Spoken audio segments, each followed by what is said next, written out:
द्या द्या अध्यक्ष महोदय, जे काय मंत्री महोदयांनी उत्तर दिलं आणि त्याचं विश्लेषण केलेलं आहे त्याच्यावर माझा आक्षेप आहे. स्मार्ट मीटरच्या बाबतीत संपूर्ण महाराष्ट्राच्या ग्रामीण भागात आणि शहरीमध्ये आणि विशेषतः ग्रामीणमध्ये प्रचंड मोठा उद्रेक आहे.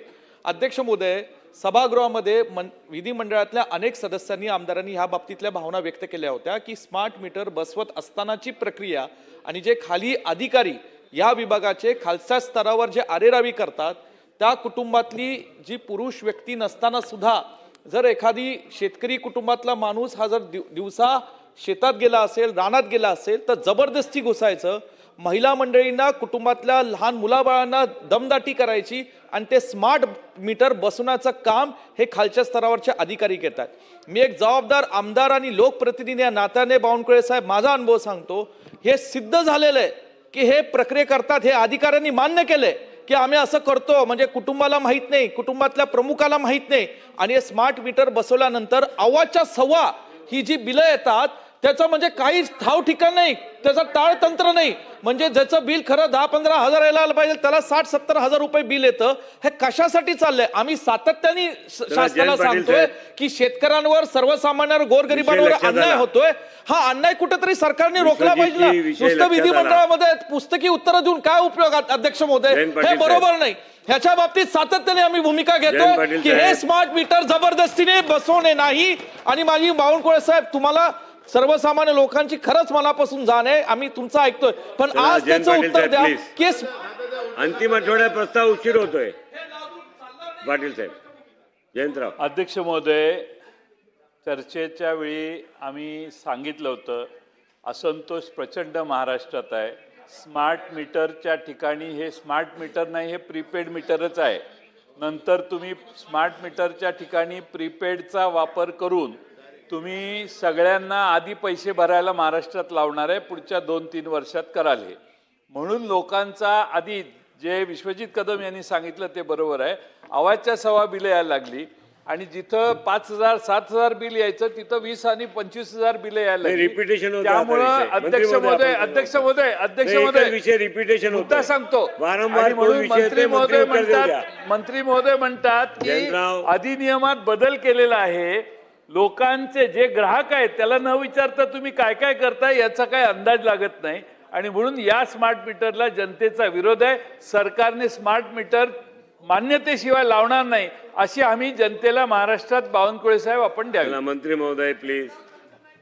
अध्यक्ष महोदय, खरं तर दोन्ही बाजूच्या सदस्यांनी स्मार्ट मीटरबद्दल काही आक्षेप घेतलेले आहेत आणि साधारणतः महाराष्ट्राच्या जनतेची हीच त्या ठिकाणी बऱ्यापैकी तक्रारी आहे.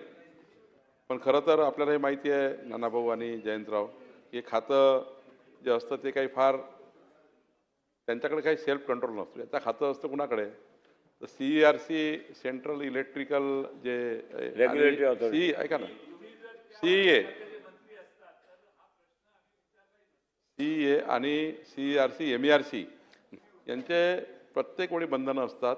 MERC तर जे आदेश पारित करतं किंवा CERC आदेश पारित करतं आणि CEA आदेश पारित करतं, त्यावर हे ऊर्जा खातं बऱ्यापैकी नियामक आयोगाचं बंधनं असतात. आता नियामक आयोगाने ठरवलं की, आणि ते केव्हा ठरवलं आहे नाना भाऊ? 26 फरवरी, मी तेव्हा म्हणजे 2019पर्यंत मी मंत्री होतो, मधल्या काळात नितीन राऊत साहेब होते.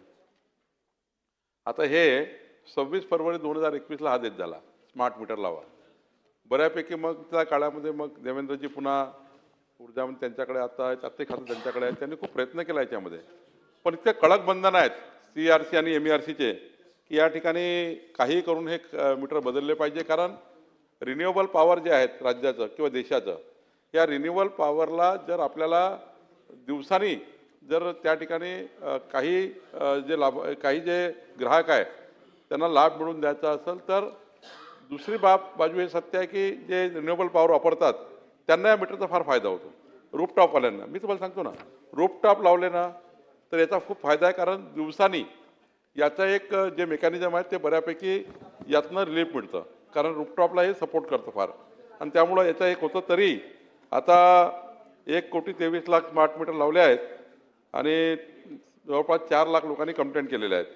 आणि त्यामध्ये काही आता तथ्य याच्यामध्ये आलं आहे, पण माझी एक आपल्याला सभागृहात विनंती आहे की मी माननीय मुख्यमंत्र्यांशी चर्चा करेल, कारण माननीय मुख्यमंत्री महोदयांशी मी याची चर्चा करतो नानाभाऊ. जे काही सभागृहामध्ये आपला असंतोष आहे, मी नक्की मुख्यमंत्र्यांशी चर्चा करेल की ज्यांचं मीटर नादुरुस्त आहे ते लावताना तुम्ही स्मार्ट मीटर लावा, आणि अशी मागणी सभागृहाची आहे आणि सर्वच लोकप्रतिनिधीची मागणी आहे दोन्ही बाजूच्या.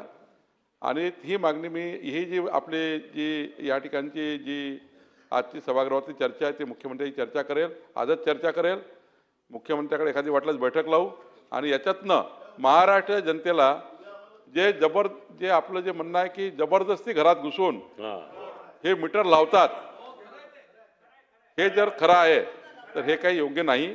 निश्चितपणे कुठला घरमालक घरी नसताना त्याच्याकडे जबरदस्ती करणे कुठल्याच नियमात बसत नाही, कुठल्याच आणि त्यामुळं मी याची चर्चा आजच मुख्यमंत्र्यांशी करेल आणि गरज पडली तर उद्या या ठिकाणी याच्याबद्दलचा निर्णय करू. धन्यवाद. चला रोहित पवारजी, अंतिम आठवड्यात रोहित पवारजी.